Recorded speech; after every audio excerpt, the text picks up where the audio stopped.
Hi, my name is Jan Molyneux and I'm Chair of Pride Cymru, and I'd like to welcome you today to our panel discussion in partnership with the National Adoption Service.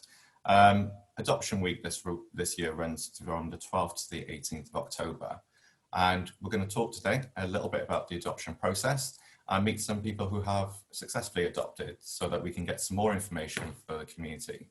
So first off, we'll just invite everyone to introduce themselves, starting with Dan. Hi there, my name is Dan Warner. I work for St David's Children's Society.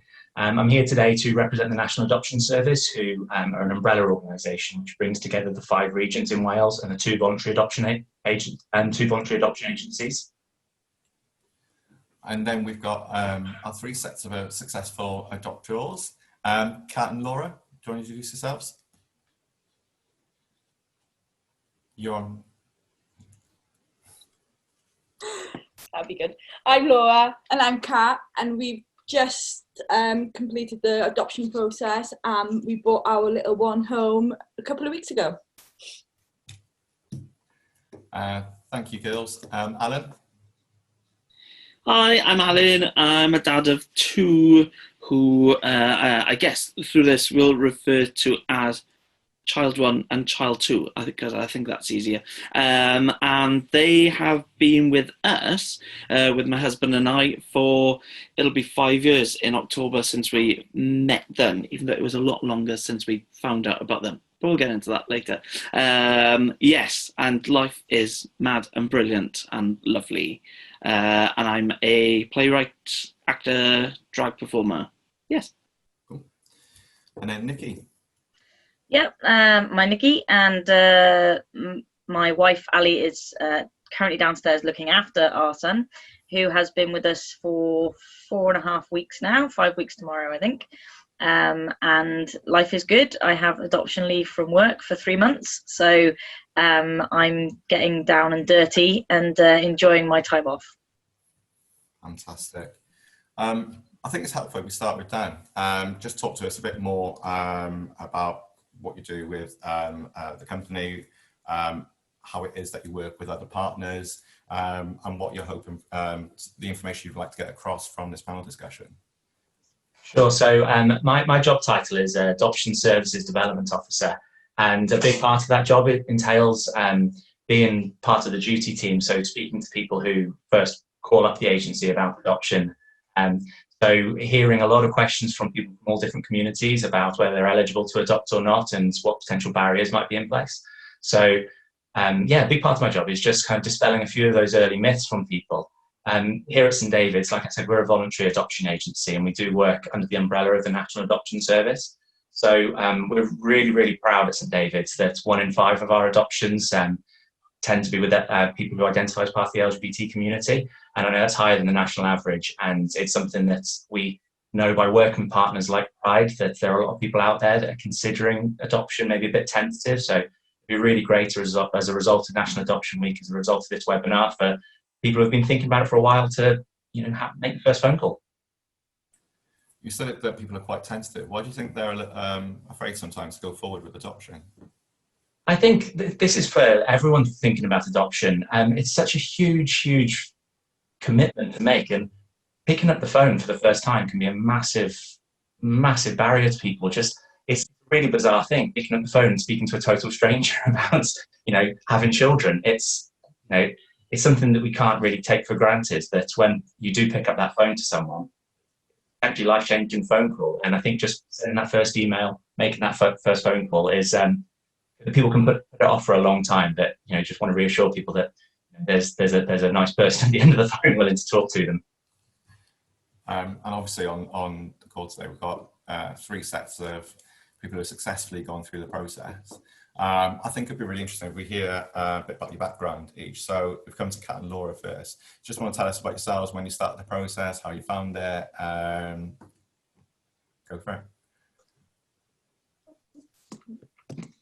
So it's always something, because we've been together, 7 years, and it's always something that's always come up in conversation for us with regards to adopting. We've got a history of adoption in both sides of our families, so it's something that was really passionate to us.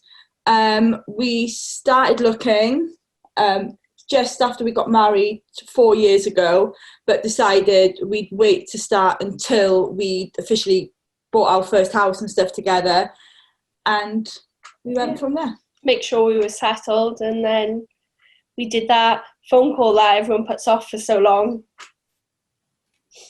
How long ago did you start? So the whole process took us 17 months, but that was from the official open evening up until the day the little one was placed with us. Which is only recently, isn't it? It was 2 weeks ago, this week, that he was placed. They finally came home. Then, I mean, Alan, your story as well. Tell us a bit more about yours. So my husband and I have been together for 18 years, which is, I don't know if you're 180 years in gay years, obviously. And I think we're really fortunate in that, a similar story. We've both always had conversations about family and about having a family, about having children, even though we didn't know how that might happen. I think years ago we'd considered just different ways of having a family, and it was just after we got married as well that we realistically started really having those conversations and making a start. So we got married in 2012, and about 2 months after that, my husband Chris was looking online really at what different agencies were offering information, and St David's was the one who had the clearest information, who had all the Q&As the things we needed to know before making that phone call, just the reassurances. So we didn't make a phone call, we sent an email, but we got an email back quite quickly, and within a week we had a really lovely social worker come to speak to us and tell us what we needed to know. Came to suss us out as well and just have a look at, who are you? But honestly, not in an intrusive way. It was a really lovely, comforting chat. And in all honesty, I'd not thought before beginning that journey with St David's that adoption was for us. I had the wrong and very common misconceptions about adoption and what it was. And I'm really glad we looked into it more. And so we started, that initial sort of email was about mid-2012. Our journey was long because our case was complex. But by the time we met our children in 2015, life changed and it was all worth it. Oh. And Nikki, what's your background? What's your story?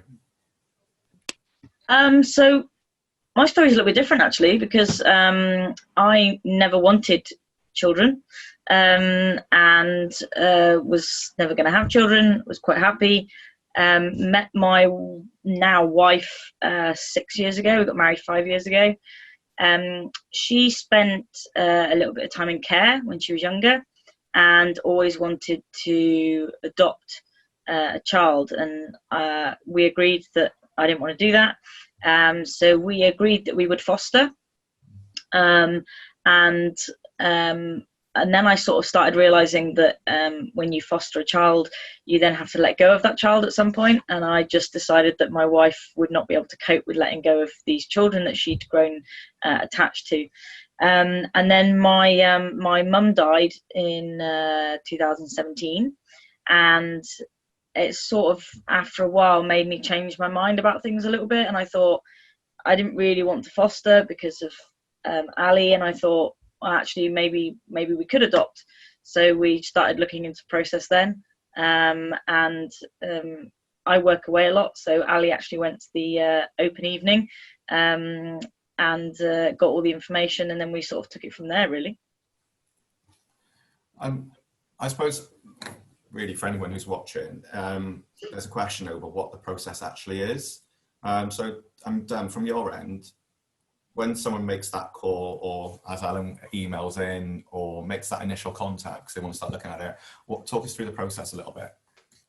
Yeah, no problem. You may have to speed me up at times because I can talk for a long time about this, but to keep things really, really simple, I suppose after that first contact, and all agencies will do things in a very similar way, just things may be reordered slightly.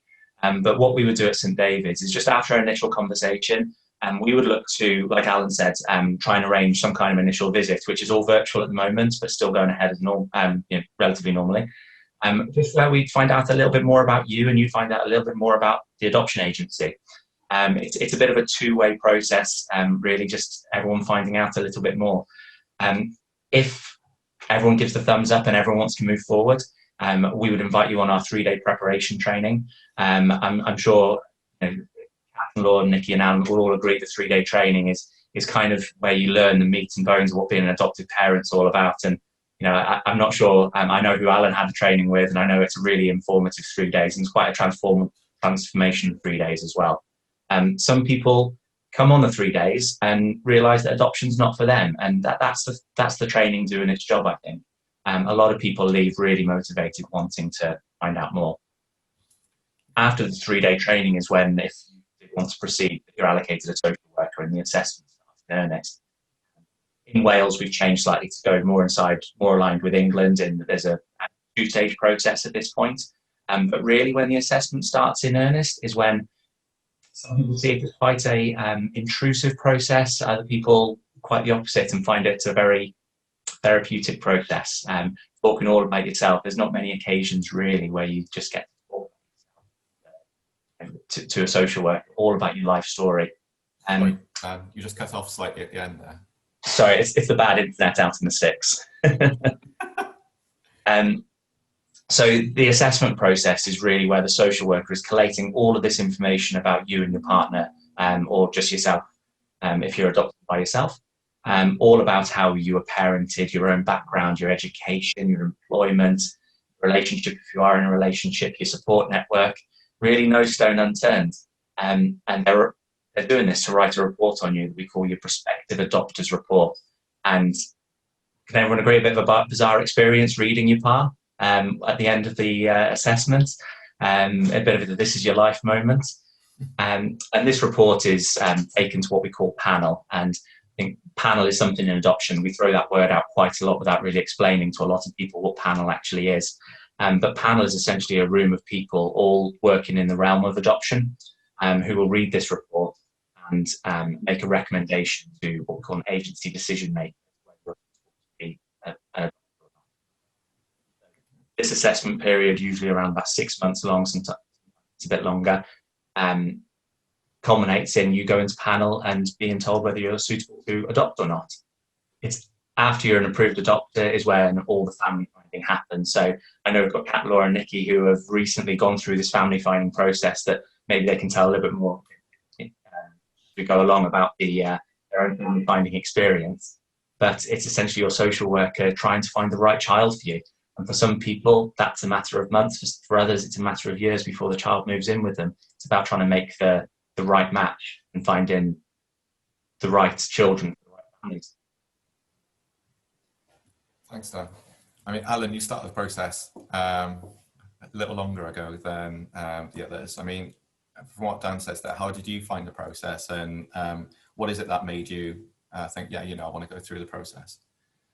So I think the initial visit from the social worker was really positive, and we were booked very quickly onto the 3 days training. That 3 days training, it might not sound like a lot, but it changed our lives. It was brilliant. There was so much that we learned in that 3 days that we use to this day in just understanding your child or children. It's just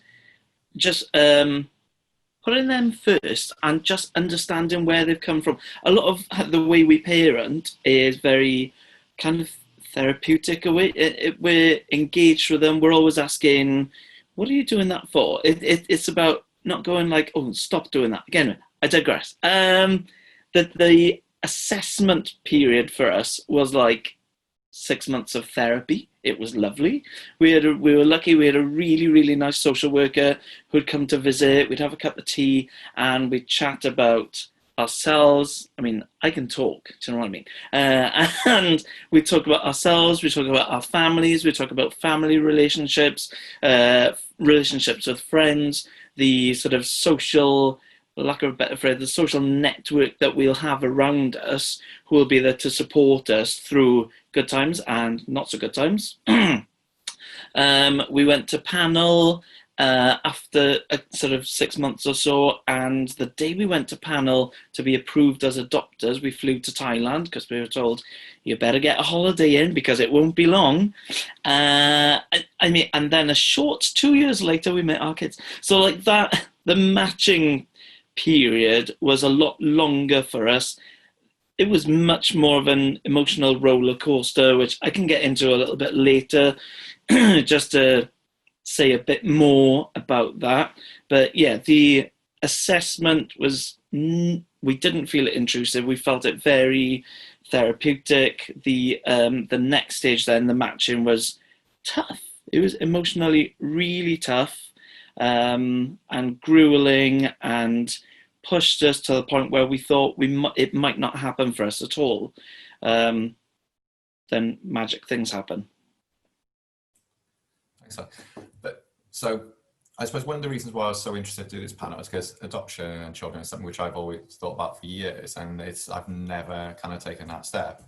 Partly because I have bad taste in men, but apart from that, I suppose just from what I've heard you use the word as well, Dan, word matching. I mean, what is that process and how does it work? It can work in a number of ways, really. It's almost a bit of a social work dark art of matching. There's so many children that are waiting for adoption in Wales, and there's a number of families looking for an adopted child. And when you have your assessments, you're always talking with your social worker about what we call your matching considerations, essentially the sort of child that you can see yourself parenting, that you think you'd be, I suppose. So your social worker knows this information quite well. Have this big list of things that, backgrounds and potential behaviours that you could see in that's present in a child that's waiting for adoption. Things like the top of the list is could you consider a child that's experienced neglect? And as we know, the most children that are waiting for adoption have had some experience in neglect.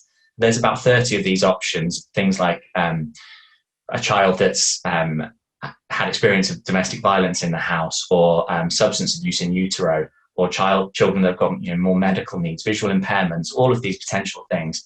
And you tick whether you would discuss, whether you would accept, whether you wouldn't accept, whether you'd be willing to discuss those things. And your social worker takes this list and essentially just looks at all the children that are waiting for adoption in Wales, and just tries to find the right child. And the childcare social worker who's got the responsibility for these children, looking at the same things in adoptive families. They're looking at all the traits of the adoptive family and thinking, we think this child is going to be a good link for this family. So there's a lot of back and forth between adopters social workers and childcare social workers, and then family finding social workers in the local authorities, just try and find the best link that we think we can find. Thanks, Dan. I mean, Nikki, it sounds like your story is a little bit different because you started fostering first. I mean, do you want to talk a little bit about?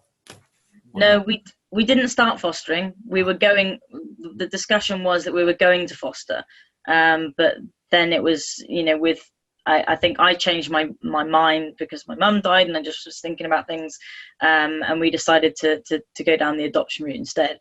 But in terms of how we started, as I said, my wife went to the adoption evening, which was around November 2018, and picked up sort of all the information, and then we discussed it and we said yes, we would like to do it. We had a slightly more, I think Alan used the words therapeutic or for the process of having therapy. I think I would use more of an intrusive language. They do want to know everything about you, and for good reasons. They're going to give you a child and they want to make sure that you're going to look after that child and you're going to be able to look after that child. And we did have a little bit of a rocky start. social worker wise, just because I have a neurological condition, and I have mental health issues, and in the LGBT community, mental health is rife. There are lots and lots of people who suffer with mental health issues, and also with physical disabilities.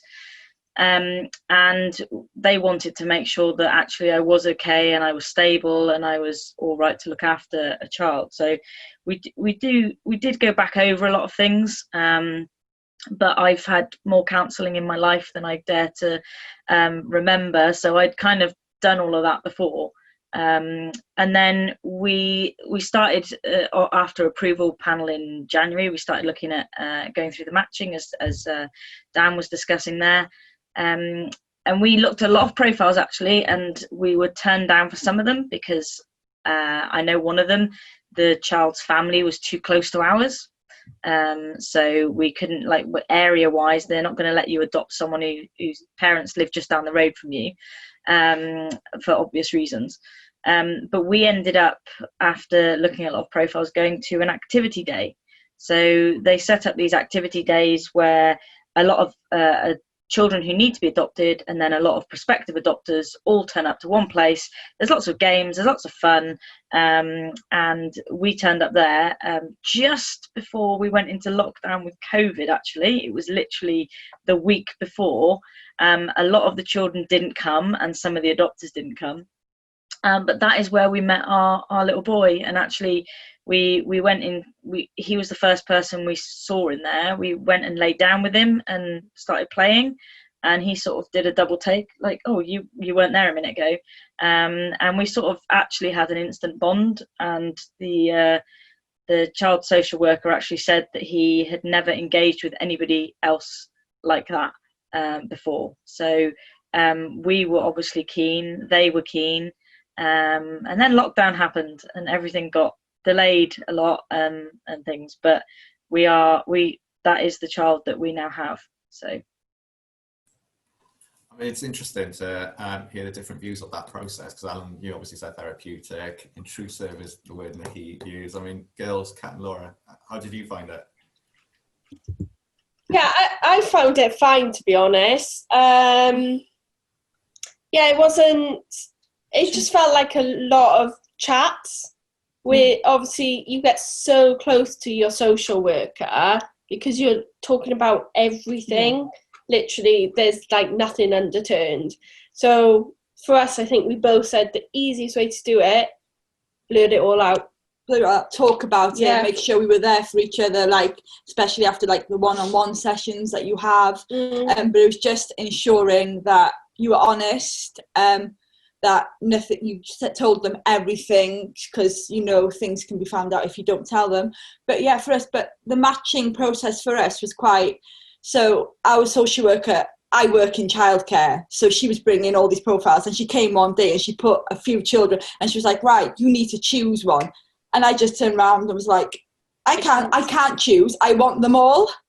And she was like, no, you can't have a rugby team, like, you've got to choose. So this is the decision we had to make, whether or not she came to us with profiles and we had to be like, oh, this is the one. Or she turned around and said to us, you leave it in my hands, I will go away, and if I think I can find you the match, then I'll come to you. And it was just like, ours was... That's what we did. That's what we did. So like, we went into lockdown at the March. We were actually away as the country went into lockdown, came back, and we thought, oh, that's it now, like it's going to take even longer.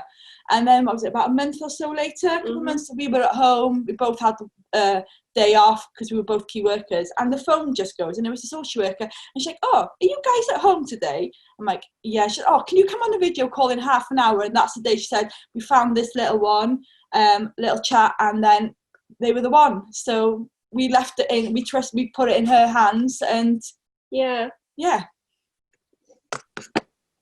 I mean, Dan, with that initial call and starting the journey, I suppose one question, and I know a few of my friends have sort of thought this, what kind of support do you get as someone kind of going through the process, that, you know, if you've got any concerns, you can speak to someone.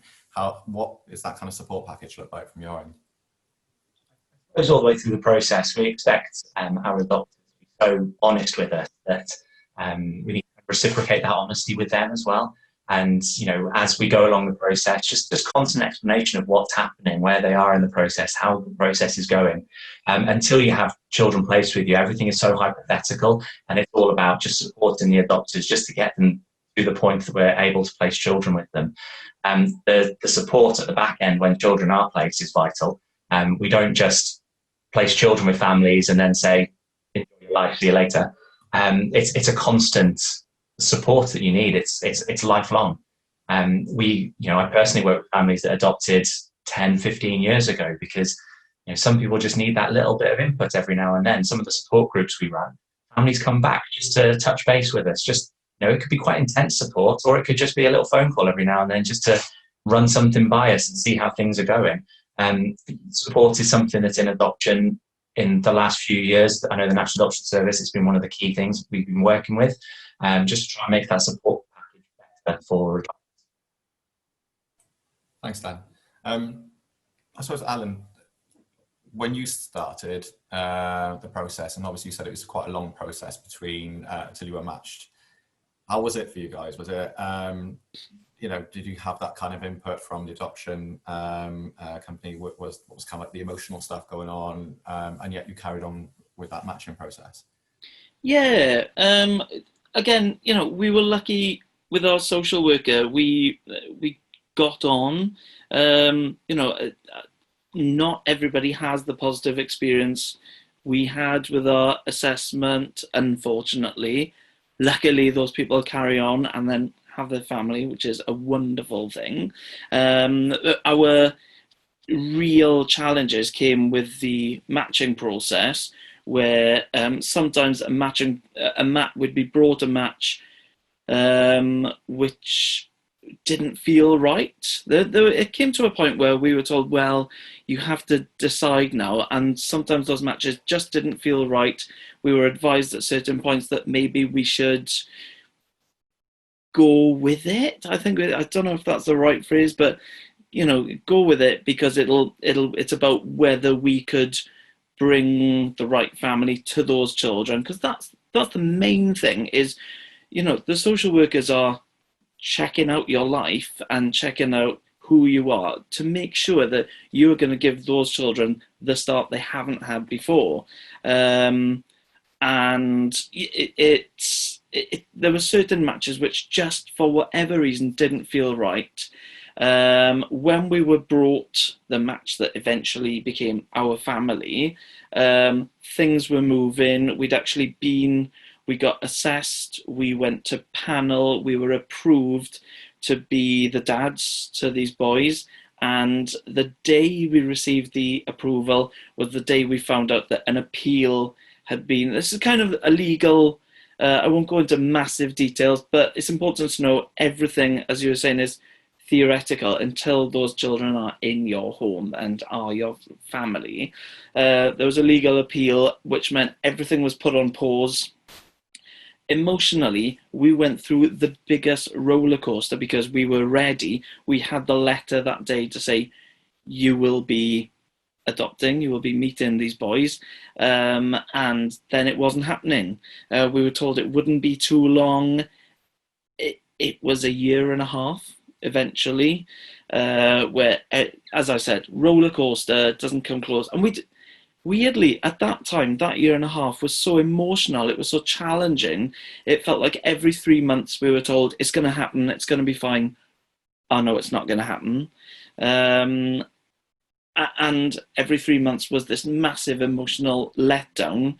The only thing that kept us going was keeping in touch with each other. Obviously, we lived together, but keeping in contact, keeping sharing how we were feeling, and we were totally like that. I mean, our social worker always told, Chris, you're like that, whereas Alan, you're a bit more like that, aren't you? And I thought, how dare you know me so well? But that's totally true. That is how we are. But during that time, there were times where I'd be feeling really low, whereas Chris was okay, and we'd swap around, and luckily we'd be able to support each other through that. But that was only able to happen through being completely honest with each other about how we were feeling about it. And during that time as well, of course, people around you are having their families. People were starting the adoption process after we'd started. They were suddenly, you know, being placed, being matched, all these things. And that at the time felt so challenging. It felt really hard because you're watching all these people pass you in the race. It's not a race, obviously, but in your mind, you're thinking that was supposed to be us. It was really, really sad. And I kind of, you know, we got through it. I wish I could go back and tell myself then, it's going to be all right. And that's interesting. I mean, obviously you talk about support. Dan, we've got our doctors on the panel today, all in long-term couples. So you kind of have that support from your partner. But is there a difference in the process if you're a singular person applying? You know, how does it work from that end? In terms of the adult side of the process, things are pretty much exactly the same. I think one thing when I speak to single people who are looking to adopt, one thing that I really stress about is the need for having that support network around you.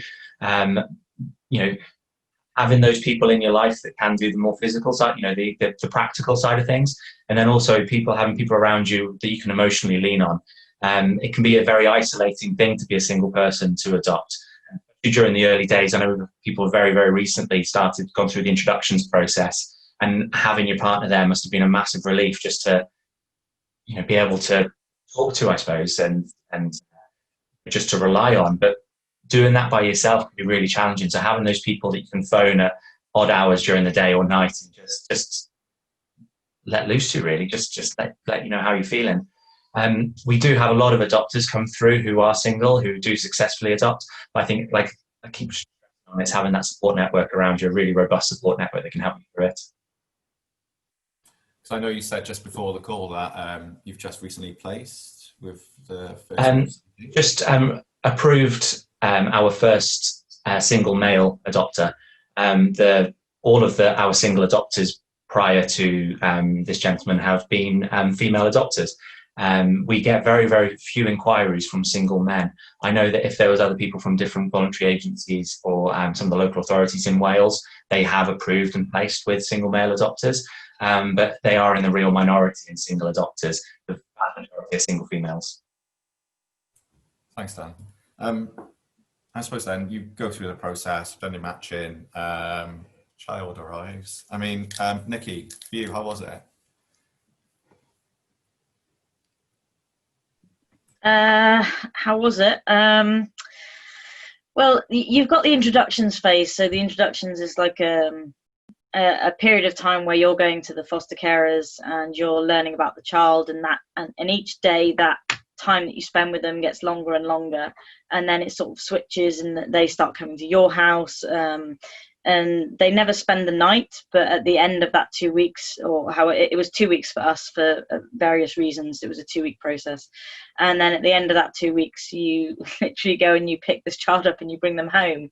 And you're sort of looking over your shoulder going, okay, where's the foster carer, or where's the social worker who's going to come and take this child back off me, because you can't quite believe that they're yours and you have full responsibility. And then that dawns on you and you go, oh, and I won't swear on here, but I have to do everything now. But it's just that people who have had birth children, they tell you that, you know, you forget about all the bad stuff, or if they're being naughty or they're doing something and you're like, argh! And then they give you that one smile, and it's true. It really is true. So our child can be a real pain sometimes, and you're like, you know, I just want to take 5 minutes. I'm going to go outside. I'm going to take 5 minutes. And then later on, he says he loves you, or he gives you a cuddle, or he smiles at you, or he blows a raspberry on your cheek, and you forget about all that other stuff that's gone on. So it's just the most wonderful process. It's just so rewarding. And yes, there are challenging behaviors because these children have gone through things in their lives. That's why they need to be adopted. But the rewards far outweigh the challenges that come with it. That's interesting that you say that. Obviously, Dan mentioned earlier on about the children sort of in the process for adoption. I mean, do you get a lot of issues with regards to behaviour or any kind of sort of negativity towards the people putting themselves forward as an LGBT couple, or from that end with the birth parents?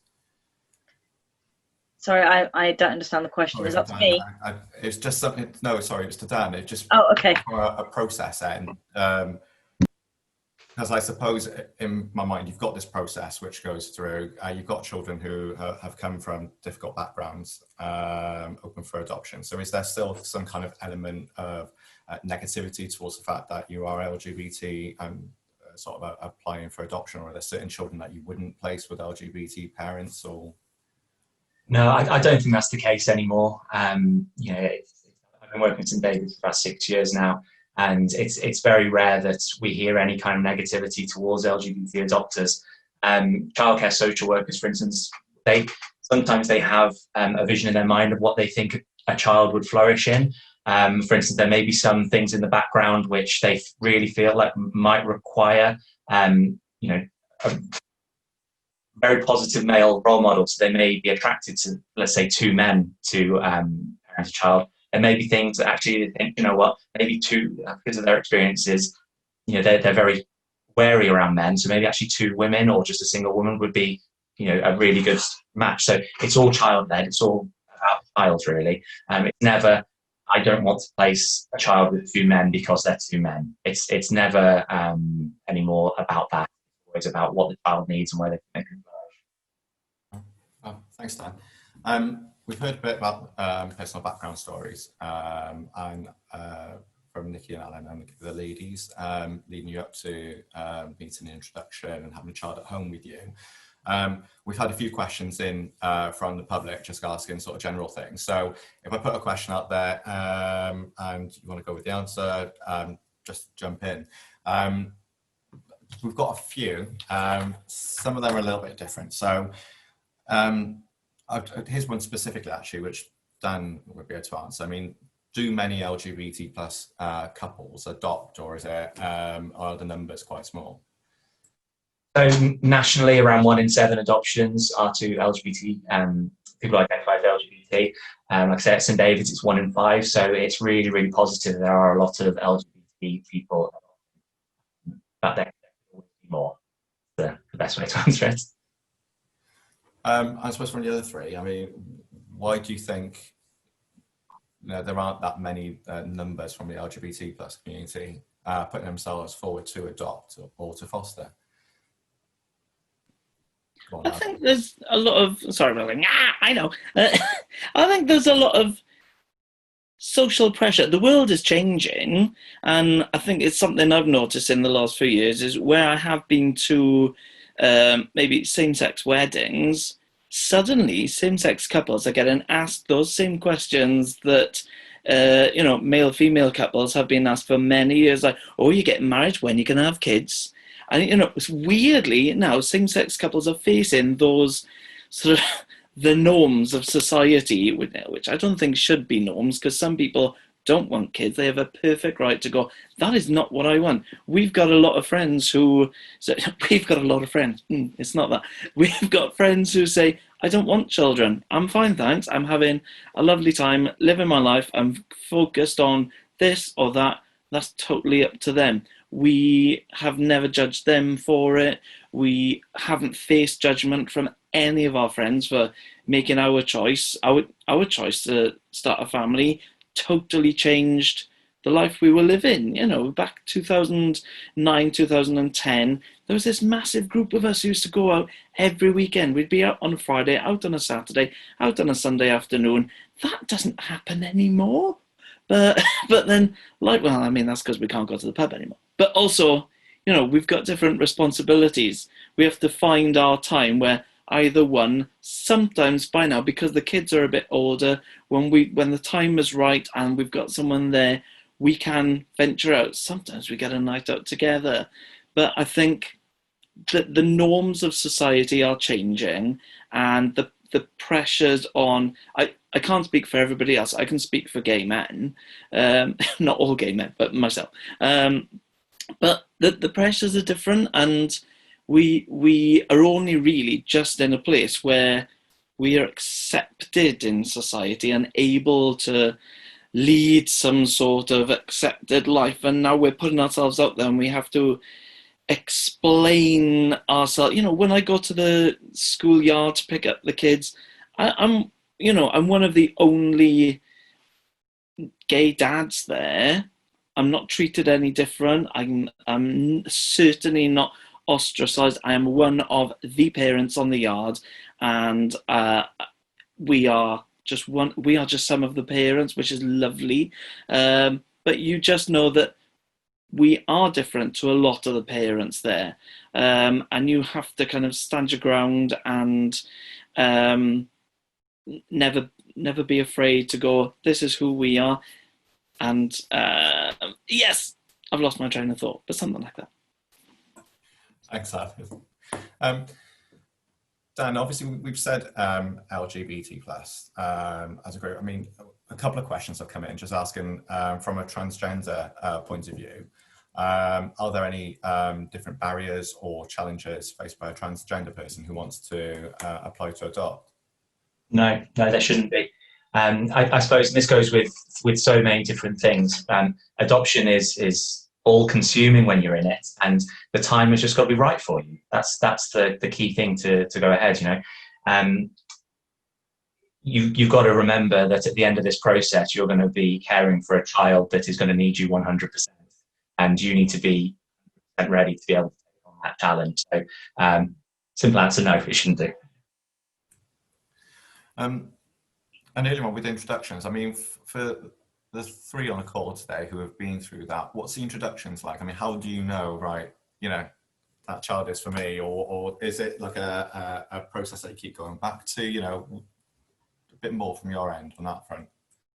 So by the point you're on injections, you've already gone through so many different things, learning about the child, about everything that you possibly can before you actually meet them.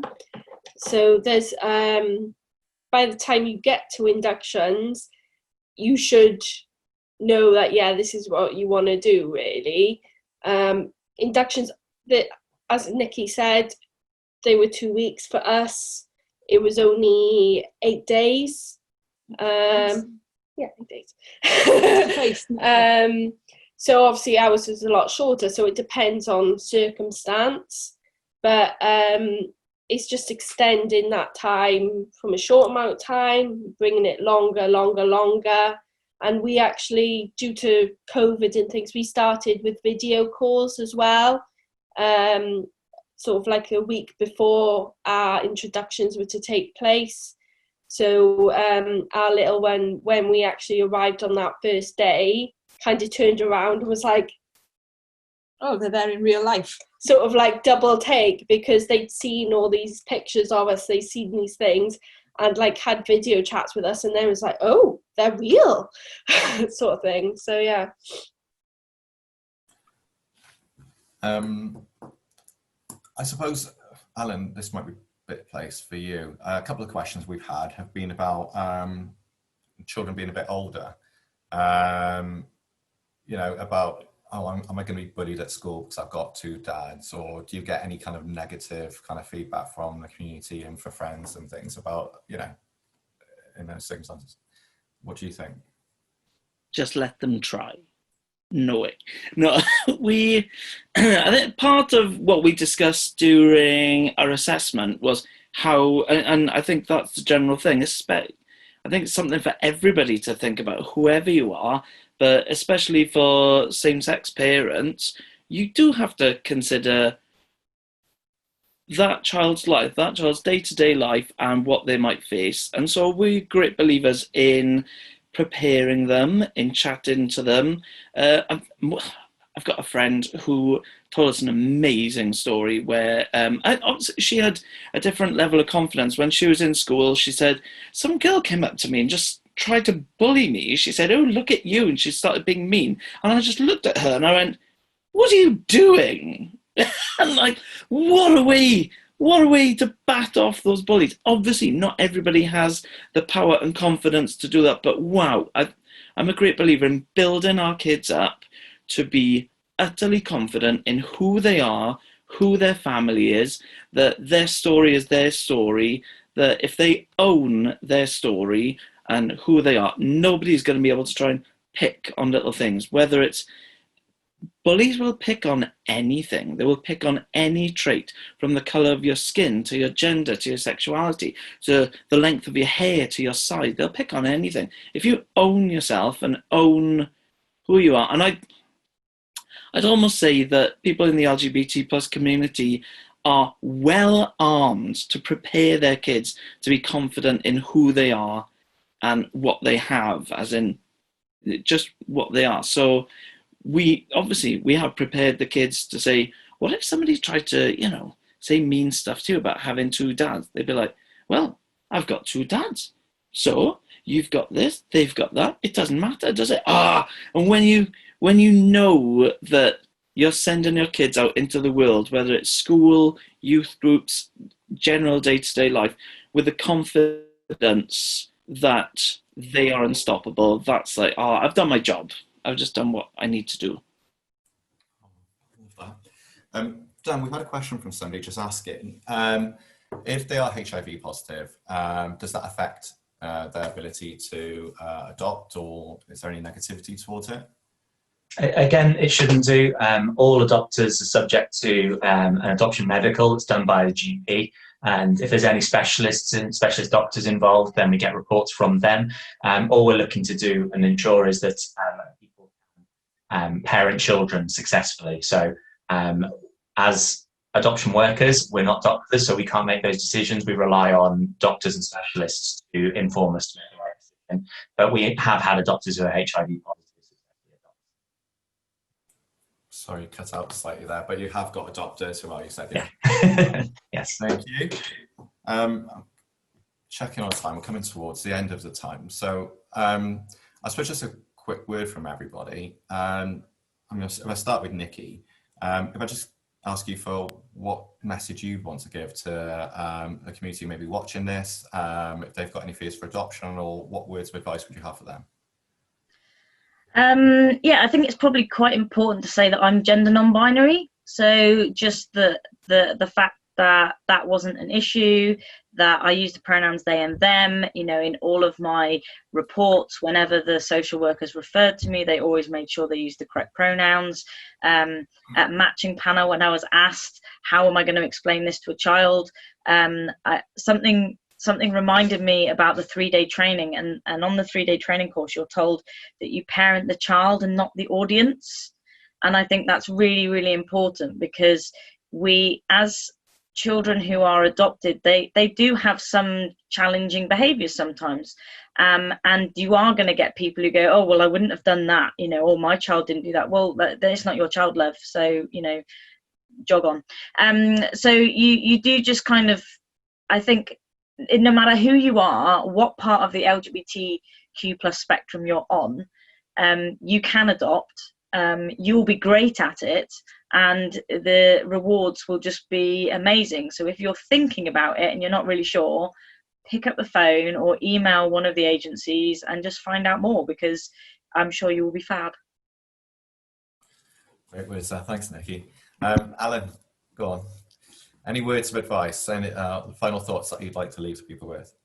Just do it. Do the terrifying things in life. I started doing drag after we had our kids, and they're fascinated by it. They love it.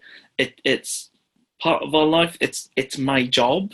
It's one of the ways I pay the bills. I do what I do to pay the bills, to feed my kids, because they are incredible. I tell them, maybe not every day, but I tell them often how awesome they are. And I think, it's worth it. It's really worth it. It's changed our lives completely. Don't think that it won't change your life, because it will. I had a little cry in the car this morning, very carefully, thinking about the moment we met them for the first time after 2 years of waiting. I fill up whenever I think about it. And not every moment is magical. Some moments are really hard. but you know when you're doing something right, you are giving those kids the start they deserve in life, and giving something up to do it, but it's worth it because I don't know, it's the best thing we've done. It's brilliant, and I love doing drag, but this is the best thing I've done. Oh, I love that. Kat, Laura, any final thoughts from your end?